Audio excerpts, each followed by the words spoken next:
કેટલી ક્લેરિટી હશે, કેટલી પ્યોરિટી હશે, અને મોસ્ટ ઇમ્પોર્ટન્ટ સ્ટેપ કેટલી ઇગોલેસનેસ હશે. એટલે આપણે 2-5 મોટલ કે 2-5 સ્ટોરો એમાં ઈગો નહીં આવવા દેવાનો કે આપણે બાપુ ઘણું કામ કર્યું, કારણ કે ઈગો કોઈક દિવસ આપણને પછાડે.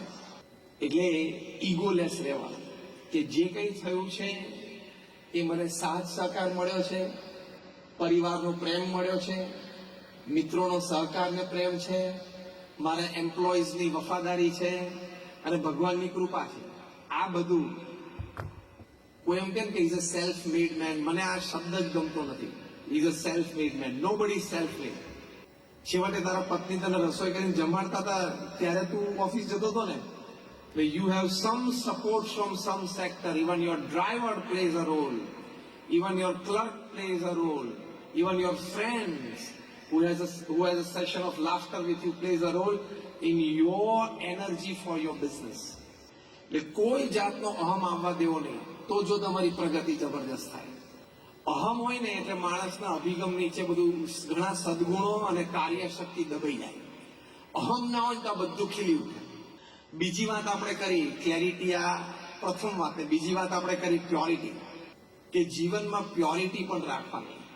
પૈસો છે ને એ લક્ષ્મી છે, લક્ષ્મીનો દુરુપયોગ અને દુર્વ્યય ન થવો જોઈએ. એ કરીએ એટલે આપણે લક્ષ્મી માતાનું અપમાન કર્યું કહેવાય. એ શું? તમે જુગાર રમો એટલે માતા લક્ષ્મીનું અપમાન છે. તમે એ લક્ષ્મીથી દારૂ પીવો છો એટલે માતા લક્ષ્મીનું અપમાન છે. તમે એ લક્ષ્મીનો ઉપયોગ કરીને ડ્રગ્સ લો છો એટલે લક્ષ્મી માતાનું અપમાન છે.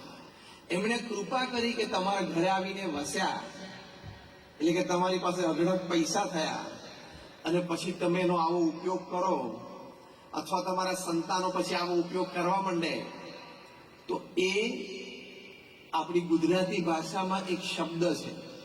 કોઈએ આપણી ઉપર ઘણું ઋણ કર્યું હોય, ઘણી મદદ કરી હોય, અને પછી ટાઈમે આપણે એને મદદ ન કરીએ તો આપણે શું કહેવાઈએ? શું કહીએ બોલો? નગુણો કહીએ ને?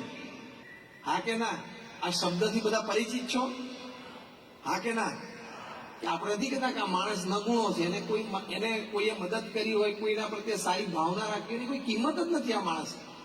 એમ તમે જે લક્ષ્મી કમાણા, એ લક્ષ્મીથી દારૂ, ડ્રગ્સ કે જુગાર, એમાં તમે લક્ષ્મીનો ઉપયોગ કરો એટલે તમે નગુણા કહેવા. ભગવાન એમ ગણે કે મેં આને કૃપા કરીને સુખી કર્યો, અને આવો ઉપયોગ કરે છે. ભગવાનની આંખમાં ખોટા ઠર્યા અને ભગવાનની દ્રષ્ટિ ફરી ગઈ તો યાદ રાખજો, આજે નહીં તો કાલે, કાલે નહીં તો પરમ દિવસે પ્રશ્ન આવશે, આવશે ને આવશે. અને લક્ષ્મી રૂઠીને જતી રહે ત્યારે ખબર છે ને શું થાય? તમારામાં સગાવાલામાં, પડોશમાં, મિત્ર મંડળમાં કઈ અનુભવ છે કે લક્ષ્મી રૂઠીને જતી રહી હોય? હાથ ઊંચો કરો તો. સગાવાલામાં, મિત્રોમાં કોઈનો અનુભવ છે? દેખાણું છે? હા કે ના? તો ઘણા બધા હાથ ઊંચો કર્યો. તે દિવસે તકલીફના પાર. એટલે પ્રથમ વાત આ કરવાની કે કોઈ પણ જાતનું વ્યસન ના હોય. બીજું વાત એક ડિગ્નિટીની દ્રષ્ટિએ, હું આમ ફ્રેશ થવા માટે થોડોક 2 ઘૂંટડા દારૂ પીવું તો જ મજા આવે. આખો દિવસ કામ કરીને થાકી ગયો હોય તો સાંજે જરા 2 ઘૂંટડા જોઈએ, અથવા સવારે ઘૂંટડો પીવું તો જરા ઓફિસે કામ કરવાની મજા આવે, અથવા તો ડ્રગ્સ લઈને થોડું નશામાં રહું તો રિલેક્સ થઈ જવું. આ બધા નમાલા વ્યક્તિઓના વિચાર છે. આ બધા કમજોર વ્યક્તિઓના વિચાર છે. કેટલાય મહાપુરુષો પૃથ્વી પર થઈ ગયા, જે આપણે અહીંયા બેઠા છીએ, જેટલા આપણે અહીંયા બેઠા છે, એ બધાનો આપણો વહીવટ વ્યવહાર ભેગા કરો ને એટલે રતન ટાટાના છાંટામાં ના આવે. ખબર છે ને? હા કે ના? બીજું, આપણે જેટલા અહીંયા બેઠા છીએ એ બધાનો વેપાર, ધંધો, વહીવટ વ્યવહાર ભેગા કરો એટલે મુકેશ અંબાણીના છાંટામાં ના આવે. હા કે ના? બોલો. આ બંને વ્યક્તિઓને કોઈ વ્યસનની જરૂર પડતી નથી. 12 કલાક કામ કરીને આખું એમ્પાયર 100 દેશોમાં ઊભું કર્યું, અને તારે 2 સ્ટોરમાં 2 ઘૂંટણા મારવા છે ને જોઈએ સાંજ પડે.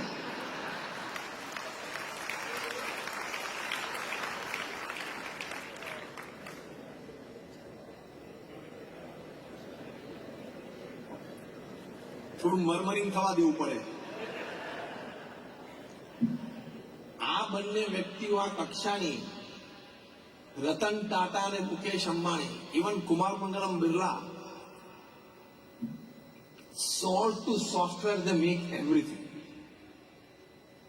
Kumar Mangalam Birla is a 7 lakh crore Aditya Birla group. And they have a presence in more than 80 to 100 countries. આ કક્ષાની વ્યક્તિઓને કોઈ એવો સ્ટ્રેસ કે ટેન્શન એ લોકોને નહીં હોય. આપણે 2-5 સ્ટોરમાં 2-5 મોટલમાં હોય તો આ લોકો નહીં હોય ડિસિઝન સ્ટ્રેસના, ટેન્શનના. અને મોટા દેશના ગવર્મેન્ટ સાથે ડીલિંગ ચાલતા હોય એ લોકોના તો માઇનિંગના, નાના ને તેના ને કેટલું પ્રેશર આ જનરેટ થઈ જતું હોય, ખબર ના પડે. અચાનક અડધો કલાક પહેલા ફ્રેશ અને અડધો કલાક પછી સખત પ્રેશર નીચે આવી જાય. 2 જ ફોન કોલ આવે ને, આફ્રિકામાં ઝામ્બિયાથી ફોન આવે ને, આ બાજુ વિયેટનામથી ફોન આવે ને, મેનેજર સર આવું થયું, સર આવું થયું. એમાં તો ખાવાનું થાળી પડી હોય ને, આમાં તો ખાવાનું દેખાય નહીં. એવી પરિસ્થિતિમાં એ લોકોએ કોઈ વ્યસન નથી કર્યું.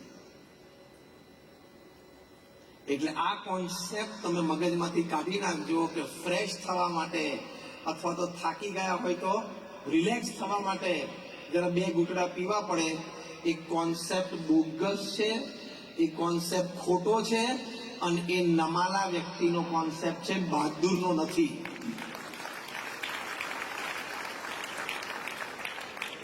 બહાદુર વ્યક્તિ છે ને એના થોટ પ્રોસેસથી જ ફ્રેશ રહે. અમે પ્રમુખ સ્વામી મહારાજને કામ કરતા જોયા છે. મહંત સ્વામી મહારાજને અત્યારે અમે એમને કામ કરતા જોયા છે. અત્યારે અમારા ગુરુ જે પ્રમુખ સ્વામી મહારાજના વારસ મહંત સ્વામી મહારાજની ઉંમર 90 વર્ષની છે. અને BAPS સંસ્થા એક મિની ગવર્મેન્ટ જેવું તંત્ર વન મેન શો ચલાવે છે. He is the administrative head and the spiritual guru of BAPS. એમના નેજા હેઠળ એમના નેતૃત્વના આશીર્વાદથી આ સ્વામિનારાયણ અક્ષરધામ રોબિન્સવિલમાં હવે પૂર્ણ થશે. 8મી ઓક્ટોબરે મહંત સ્વામી મહારાજ આનું ઇનોગ્રેટ કરશે. અને જ્યારે ઇનોગ્રેટ કરશે ત્યારે it will be the largest traditional conventional Hindu મંદિર ઓફ ધ વર્લ્ડ. અત્યાર સુધી સ્વામિનારાયણ અક્ષરધામ દિલ્હી હતું. હવે we are breaking our own record. 83 વર્ષની ઉંમરે એ ગુરુ પદે આવ્યા. એટલે he started his career at 83 in 2016. મને દુનિયામાં એક વ્યક્તિ તમે લઈ આવો, તમારા સમાજમાં હોય તોય કોઈ નામ આપજો, તમે કોઈને જાણતા હો તો પણ નામ આપજો, જે 83 વર્ષની ઉંમરે જાયન્ટ મલ્ટીનેશનલ કોર્પોરેશન MNC નો CEO હોય. એવું એક નામ મને આપો. Nobody. મહંત Swami Maharaj accepted the responsibility at 83. તમને 83 વર્ષના કોઈ વૃદ્ધ તમારા ઘરમાં હોય, પિતા અથવા દાદા હોય, પૂછજો કે પપ્પા કાલથી આ 2 મોટલ તમારે ચલાવવાની છે, તરત ના પાડી દેશે. અને પાછું performance, if you talk from the corporate point of view, last 7 years મહંત સ્વામી મહારાજ 83 થી 90 વર્ષની ઉંમરમાં એમનું પરફોર્મન્સ ઇન્ડેક્સ અને પરફોર્મન્સ ગ્રાફ જોવો જે તમે કોર્પોરેટ પર ગણો છો. છેલ્લા 7 વર્ષમાં 350 હોસ્પિટલ, હોસ્ટેલ, સ્કૂલ, કોલેજ, મંદિર, અક્ષરધામ એમણે બનાવ્યા. 350. અને સમાજમાં સેવામાં મૂકી દીધા. એટલે 7 વર્ષમાં 350. એટલે દર વર્ષે 50. દર વર્ષે 50 થયા ને. વર્ષમાં 52 વીક હોય, એટલે 52 વીકમાં 50. એટલે દર 8મા દિવસે એક. કોઈ દર 8મા દિવસે એક નવો સ્ટોર ખરીદતો હોય એ કેવો કહેવાય? અરે લીઝ પર લેતો હોય તોય કેવો કહેવાય? દર 8મા દિવસે એક BAPS ની પ્રોપર્ટી ઊભી થઈને સમાજની સેવામાં ગોઠવાઈ જાય. From raw land to construction completed.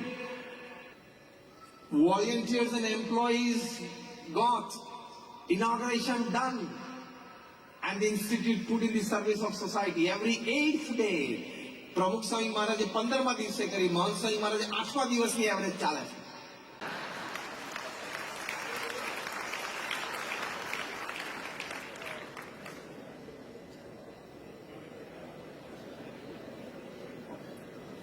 થોડું મરમરિંગ થવા દેવું પડે. બંને વ્યક્તિઓ આ કક્ષાની રતન ટાટા અને Mukesh Ambani, even Kumar Mangalam Birla, sold to software, they make everything. Kumar Mangalam Birla is a 7 lakh crore Aditya Birla group. And they have a presence in more than 80 to 100 countries. આ કક્ષાની વ્યક્તિઓને કોઈ એવો સ્ટ્રેસ કે ટેન્શન એ લોકોને નહીં હોય. આપણે 2-5 સ્ટોરમાં 2-5 મોટલમાં હોય તો આ લોકો નહીં હોય. ડિસિઝન સ્ટ્રેસના, ટેન્શનના, અને મોટા દેશના ગવર્નમેન્ટ સાથે ડીલિંગ ચાલતા હોય એ લોકોના તો માઇનિંગના, નાના ને તેના ને કેટલું પ્રેશર આ જનરેટ થઈ જતું હોય, ખબર ના પડે ને અચાનક અડધો કલાક પહેલા ફ્રેશ અને અડધો કલાક પછી સખત પ્રેશર નીચે આવી જાય. 2 જ ફોન કોલ આવે ને, આફ્રિકામાં ઝામ્બિયાથી ફોન આવે ને, આ બાજુ વિયેટનામથી ફોન આવે ને, મેનેજર સર આવું થયું, સર આવું થયું. એમાં તો ખાવાનું થાળી પડ્યું ને, આમાં તો ખાવાનું દેખાય નહીં. એવી પરિસ્થિતિમાં એ લોકોએ કોઈ વ્યસન નથી કર્યું. એટલે આ કોન્સેપ્ટ તમે મગજમાંથી કાઢી નાખજો કે ફ્રેશ થવા માટે અથવા તો થાકી ગયા હોય તો રિલેક્સ થવા માટે જરા 2 ઘૂંટડા પીવા પડે. એ કોન્સેપ્ટ બોગસ છે, એ કોન્સેપ્ટ ખોટો છે, અને એ નમાલા વ્યક્તિનો કોન્સેપ્ટ છે, બહાદુરનો નથી.